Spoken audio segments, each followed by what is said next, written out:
gambling situation still hovers over the NFL. And just because there's a vibe that's been created that we've gotten through this first phase where, okay, now all the players know 10 players were suspended. There's been enough of an uproar, enough of a hubbub about it that people know what the rules are and players will comply going forward. I don't believe that that'll be the case, but because I still think there's going to be new players who come in. And as I've said before, there's going to be players who are addicted, players who think they're going to outsmart the system, whatever the case may be. I don't think it's the end of it, but I was fascinated by, how many times have I said fascinated today? I think the over-under was 2.5 and I'm over it, but I was, I can't think of a different word. I was intrigued,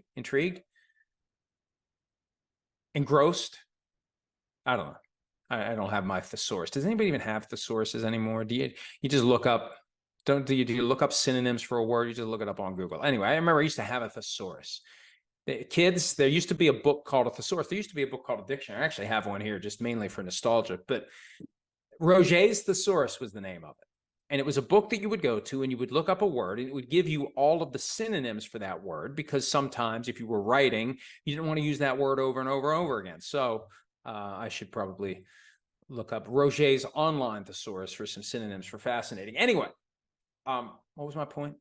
Oh, they're developing a product that would allow the league to block players from betting on the NFL and presumably would block players from betting on other sports while in the facility.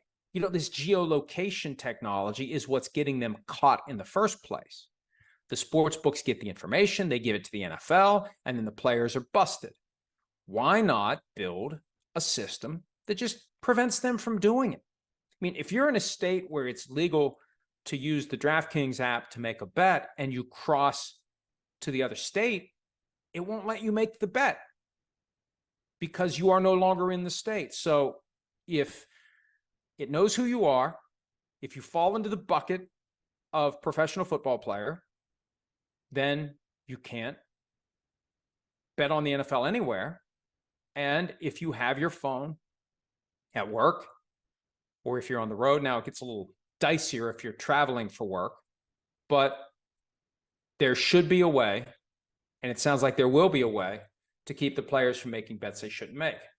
And that's the way it should be. It's the way it should have been. I know sometimes the technology has to catch up with the reality, but it's just a damn shame that this all happened in a way that was clearly not communicated as well as it could have been. Otherwise, there wouldn't have been 10 suspensions dating back to 2021. There would have been none. Unless you have somebody who's just a problem gambler, or like somebody like Isaiah Rodgers who was using a different account.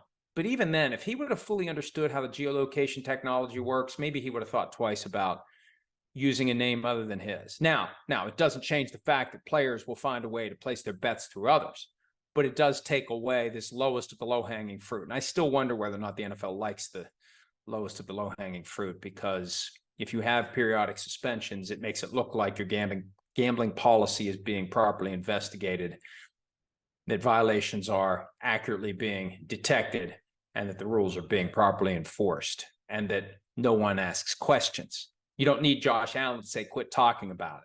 Quit asking those questions. Nobody naturally asks the questions of what else is going on that they can't and won't detect, because, you know, every so often you've got another suspension. It creates the impression that the system works. I think there's a lot that the NFL needs to be worried about, and we've talked about it before, and I won't talk about it again. Hi, it's Mike Florio. Thanks for watching PFT on YouTube. Hit subscribe for the latest news and analysis from Pro Football Talk.